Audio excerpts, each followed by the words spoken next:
नमस्कार। आज का ये वीडियो हमारे stock market course for beginners का डेमो वीडियो है। पिछले कुछ टाइम से इंडिया काफी तेजी से ग्रो हो रहा है, इसलिए इंडिया को लैंड ऑफ अपॉर्चुनिटीज भी कहा जाने लगा है। आने वाले कुछ सालों में इंडिया की ग्रोथ काफी अच्छी होने वाली है और इसके पीछे कई सारे फैक्टर्स हैं, जैसे कि यंग पॉपुलेशन, बहुत सारे स्टार्टअप्स आगे आ रहे हैं। आजकल बहुत सारे स्टार्टअप्स नई नई इनोवेटिव चीजें कर रहे हैं, नए नए प्रोडक्ट्स लॉन्च कर रहे हैं और अच्छा बिजनेस कर रहे हैं, जिससे इकोनॉमी को काफी फायदा मिल रहा है। साथ ही वो लोगों के लिए कई सारी जॉब अपॉर्चुनिटीज भी ला रहे हैं। इंडिया के पास बहुत सारी यंग पॉपुलेशन है, जो कि आने वाले सालों में इंडिया के लिए एक पॉजिटिव साइड रहेगी। पिछले कुछ सालों में इंडिया बस आईटी और सर्विसेज सेक्टर में आगे था, लेकिन अब धीरे धीरे मैन्युफैक्चरिंग सेक्टर भी ऊपर आ रहा है और बहुत सारी फॉरेन कंपनीज इंडिया का मैन्युफैक्चरिंग सेटअप तैयार करने की कोशिश कर रही है और कुछ कंपनीज ने तो सेटअप कर भी लिया है। तो इंडिया का मैन्युफैक्चरिंग सेक्टर काफी बढ़ने वाला है। तो इंडिया के मैन्युफैक्चरिंग सेक्टर को आपको जरूर ट्रैक करना चाहिए और देखना चाहिए कि इंडिया के मैन्युफैक्चरिंग सेक्टर में क्या क्या अपॉर्चुनिटीज है। वो अपॉर्चुनिटीज इन्वेस्टमेंट के हिसाब से भी हो सकती है और बिजनेस के हिसाब से भी हो सकती है। और इंडिया की चल रही ग्रोथ को देखकर बहुत सारी फॉरेन कंपनीज इंडिया में इन्वेस्ट कर रही है, जैसे कि आप देख सकते हैं अलीबाबा और सॉफ्टबैंक बहुत हेवीली इंडिया में इन्वेस्ट कर रहे हैं। साथ ही बहुत सारी यूएस की प्राइवेट इक्विटी फर्म्स है, वेंचर कैपिटल्स है, जो इंडिया में हेवीली इन्वेस्ट कर रहे हैं। तो हम इंडियंस को भी इन अपॉर्चुनिटीज को ढूंढना होगा और इन अपॉर्चुनिटीज का फायदा उठाना होगा, क्योंकि आप कह सकते हैं कि इंडिया फिलहाल एक इन्फ्लेक्शन पॉइंट पर आ गया है, जहां से चेंजेस होने शुरू हो गए हैं। तो आप इन्वेस्टमेंट करके इन अपॉर्चुनिटीज का फायदा उठा सकते हो। वो इन्वेस्टमेंट स्टार्टअप्स में भी हो सकती है और स्टॉक मार्केट में भी हो सकती है। तो फिलहाल हमने ये जो कोर्स बनाया है वो स्पेशली बिगिनर्स के लिए बनाया है, जो स्टॉक मार्केट को शुरुआत से सीखना चाहते हैं।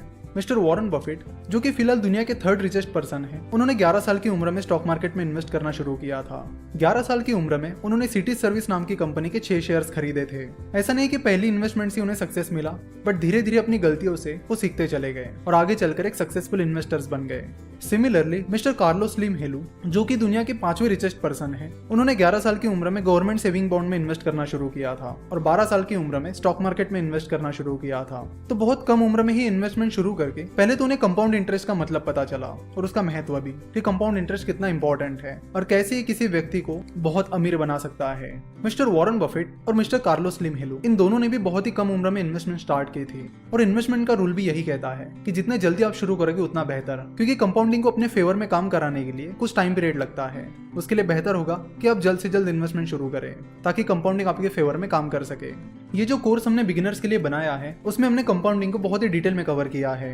उसमें हमने एक एग्जांपल की भी बात की है, जैसे कि सेंसेक्स ने पिछले 10 सालों में कंपाउंडेड सालाना 16% रिटर्न दिया है। तो अगर मान लेते कि आने वाले सालों में सेंसेक्स 15% कंपाउंडेड सालाना रिटर्न देता है, तो आपके 1 लाख रुपए की अमाउंट 28 साल बाद 50 लाख रुपए हो जाएगी। यानी 1 लाख रुपए को 50 लाख रुपए बनने में 28 साल लगेंगे और फिर उसके बाद और 50 लाख उसमें जुड़ने में सिर्फ 5 साल लगेंगे। यानी 33 साल बाद आपकी अमाउंट 1 करोड़ हो जाएगी।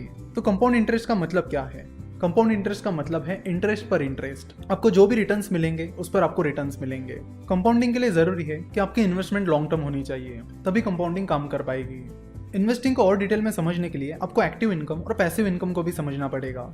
हमें जो सैलरी मिलती है वो हमारी एक्टिव इनकम होती है, यानी जितना हम काम करेंगे उसके बदले में हमें पैसा मिलेगा। अगर हम काम करना बंद कर देंगे तो पैसा आना बंद हो जाएगा। वही पैसिव इनकम वो इनकम होती है जिसके लिए हमें काम नहीं करना होता, जैसे कि आपने अपने पैसे इन्वेस्ट कर लिए ना, उस इन्वेस्टमेंट पर आपको जो रिटर्न मिलेगा वो आपके लिए पैसिव इनकम रहेगी। तो आप सिर्फ एक्टिव इनकम पर डिपेंड नहीं रह सकते। मिस्टर वॉरेन बफेट कहते हैं कि if you don't find a way to make money while you sleep, you will work until you die. यानी वो कहते हैं कि आपको ऐसे रास्ते ढूंढने होंगे जिससे आप जब सो रहे होते हो तभी पैसा आपके लिए काम कर रहा होता है। अगर आप ऐसा नहीं करोगे तो आपको मरते दम तक काम करना पड़ेगा। तो आपका मेन काम ये है कि एक्टिव इनकम को सेव करके उसे पैसिव इनकम में कन्वर्ट करना। यानी मिस्टर वॉरेन बफेट शुरुआत में कोक के कैंस बेचकर या फिर कई सारे अलग अलग छोटे मोटे काम करके पैसा कमाते थे। यानी वो छोटा मोटा कोई काम करके एक्टिव इनकम कमाते थे और फिर उस पैसों में से कुछ पैसे सेव करके उन्हें इन्वेस्ट करते थे। यानी उस एक्टिव इनकम को वो पैसिव इनकम में कन्वर्ट करते थे। तो आपकी भी ये कोशिश होनी चाहिए कि जो भी एक्टिव इनकम आप कमाते हो उसे आप पैसिव इनकम में कैसे कन्वर्ट कर सकते हो। इंडिया में फिलहाल बहुत सारी अपॉर्चुनिटीज है जिनका इस्तेमाल करके आप काफी अच्छे सारे रिटर्न्स कमा सकते हो। साथ ही कंपाउंडिंग को अपने फेवर में काम करा के आप बहुत अच्छे रिटर्न्स कमा सकते हो। अगर आपको बहुत ही ज्यादा सेफ इन्वेस्टमेंट करनी है तो आप एफडी या गवर्नमेंट बॉन्ड में इन्वेस्ट कर सकते हो। अगर आपको स्टॉक मार्केट में इन्वेस्ट करना है तो आप डायरेक्टली स्टॉक मार्केट में इन्वेस्ट कर सकते हो, जिसके लिए आपको काफी सारी चीजें सीखनी पड़ेगी और काफी सारा एनालिसिस करना होगा। सो इस stock market course for beginners में हमने स्टॉक मार्केट को एकदम बेसिक से समझाया है, ताकि आपके सारे बेसिक डाउट्स क्लियर हो जाए। ये कोर्स हमने आइडियली बिगिनर्स के लिए बनाया है जो स्टॉक मार्केट के बारे में सीखना चाहते हैं और उसे बेसिक से समझना चाहते हैं। अब स्टॉक मार्केट इन्वेस्टमेंट सीख जाओगे तो धीरे धीरे स्टार्टअप इन्वेस्टमेंट भी सीख जाओगे, क्योंकि एक बार आपको कंपनी का एनालिसिस करना आ गया तो आप धीरे धीरे बाकी चीजों भी सीख जाओगे।